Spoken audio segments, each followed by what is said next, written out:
Yeah.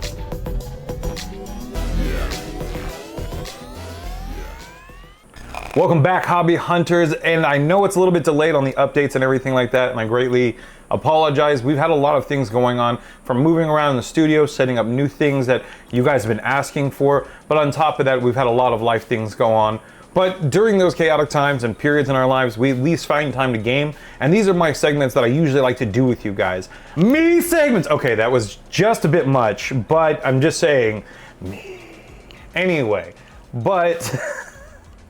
This was the first event that I got to attend after a while. This was Frontline Gaming's first Kill Team tournament they were holding. It was thrown by the Las Vegas Sinners.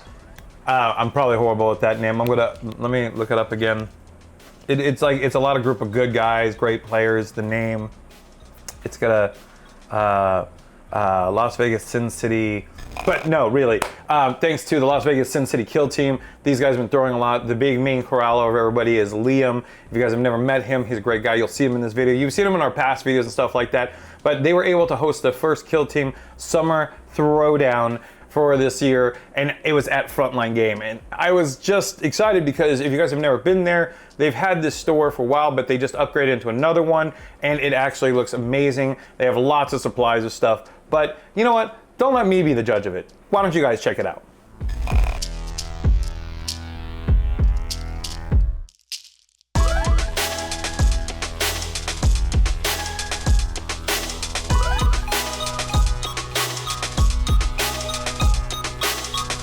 Everybody, welcome to this event. Big round of applause for making it to the store.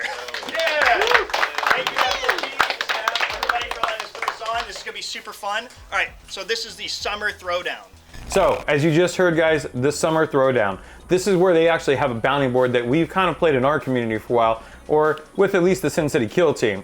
They've been running it for a minute here, and I've always enjoyed it. It's basically a bounty board that's put on any one of buddy's figures. You can put down $5, make it higher, lower, depending on how you want. And the more of that the tickets and bounties are on them, the more tickets you'll get as a reward. So for round one, I ended up facing off against Hvnterx, and with the new updates, I was a little bit worried about them, because I wasn't sure how they were going to play. It's been a minute, and I actually haven't had a time to actually run the Sanctifiers because I'd been so busy with so many things going on, and we were shooting some episodes, so I wanted to see how they would do, and I was actually kind of surprised because the updates didn't feel so overpowering or didn't feel underwhelming, but they didn't also feel like they were nerfed too hard. But we started the round basically rolling off and setting up our figures and getting into the match. Why don't you check it out? All right, sir. You are the champion I fight today. I am. What is it you bring to this, brother? We got robots. Lots and lots of robots.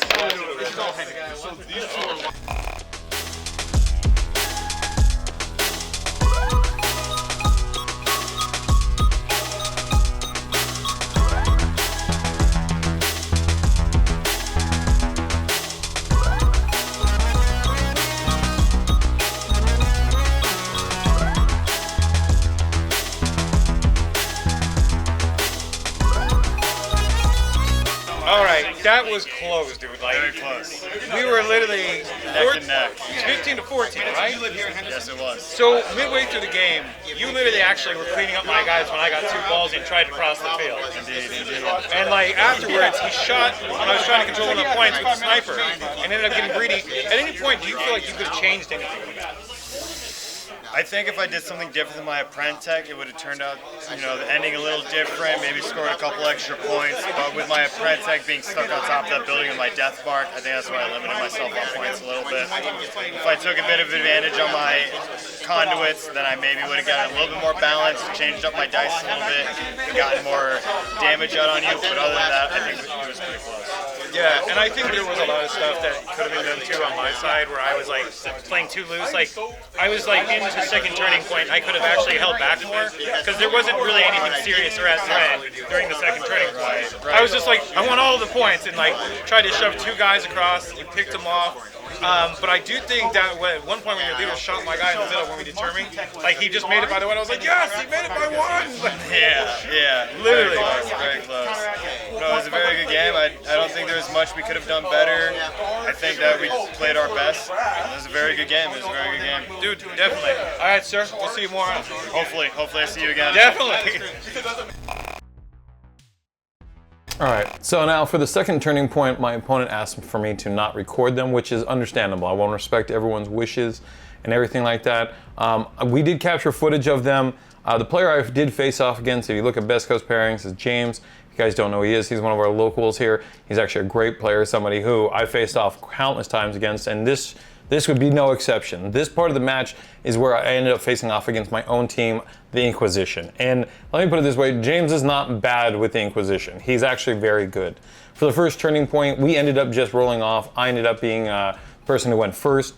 I want to say for that round, we were actually doing coordinates. I apologize, it may have been something else, but I'm pretty sure it was, but I could be wrong. But the way I set up is I made sure to put my guys on the back line of where we were. We were doing ITD. I set up normally to where I could rush down the hall, basically set up a blockade, kind of make sure that his guys were always open, didn't have anything to hide or shut doors with. And in the first turning point, it was good because we moved. Second one is kind of where everything popped off, where he came out a door. I exchanged by killing one of his guys. He tried to pop a shot at my Miracleist. I ended up taking down his Pistolier. It was a back and forth for a good point in turning point 2, but I think turning point 3 is really where it made it, because we had basically culminated in the center of the map itself and ended up going face to face against each other.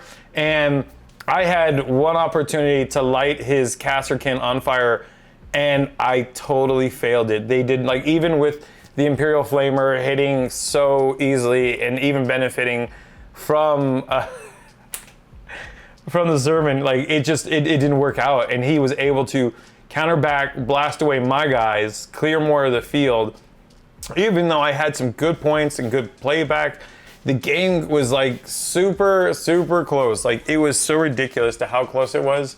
The biggest part for me was basically when we got into the middle. Like, for ITD, if you guys have never played it, ITD kind of sucks in the sense of where you have to get kind of in the middle for the middle point, and then, like, that's a very open zone where you have to take a lot of risk. And for me, that's kind of where I felt really weird, because I was trying to basically face off and like, it's really weird how to explain this. Like, I was trying to face off against him because he had just as much movement as me as I had as he did, and like, but I had a little bit more play and movement than him, but the body count still like came out pretty close, and it makes it difficult because every figure is a trade back and forth between, you know, Sanctifiers and, you know, the Inquisitors, and like, it's kind of made it hard. But like, I feel like that main point, like, if I was able to land on the third turning point, like Flamer, kill 2 of his guys from the Casterkin, give me the jump on him, I feel that would have really changed the tide, but it didn't. And it got to the point to where I was like, it was so close, but James beat me by 3 points. It ended up coming out 10-13. It was a really great game, and I wish I had more footage to show you guys, but the big thing is I want to be respectful, so hopefully that encapsulated it and gave you a bit more, which kind of basically led to my turning point 3. Now for my turning point 3, this is an age-old match, I will tell you right now. Me and this man go back to back, but somehow in my head, I think I always outplay myself. We had the crit op being loot, and then from there, I was facing against my friend V. He was playing handofarchon, and for some reason, they're like one of the few teams that I do have so much trouble playing against, is because I always forget sometimes, like, you know, he can use the bird for the seek light, the grenades that do poison damage that you have to roll like less, that it's almost going backwards, but like, you gotta kind of remember like other things for him. Plus the lethals are very hard to get past, especially since I'm kind of like a soft team, but the sermon should benefit me more than anything. But we'll have to see in this match. He's a long-time person we know. You guys have seen this guy probably more than once on this channel. Face-wise, you can just tilt that camera looking that way. Yes, shift, you see that first, there you go.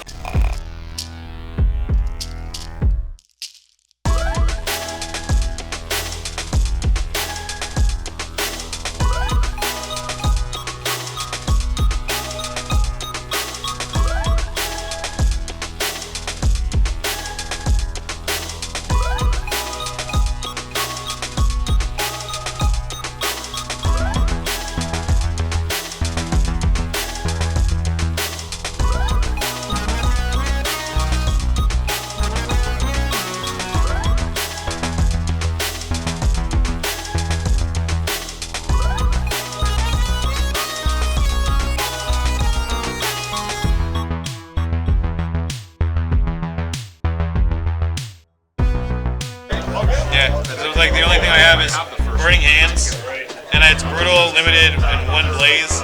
It doesn't have anything else after that. Like, Over here? yep, And loot the point? yep. Yeah, I don't think I got this one at any point. First time. Yeah, just for loot. What did you get just for loot? 2. 2? Like, yeah, because the last. Yeah. All right, I only have one guy left. The next turning point would just be. Oh, wow, you guys are back fast. Anyway, and that was round 3. It was brutal. I could never say that playing against V is never something of a learning. I usually get beat pretty bad, but the fact that he, if I'm correct, I think it was like 21 to 8. That's how badly I was beaten against him.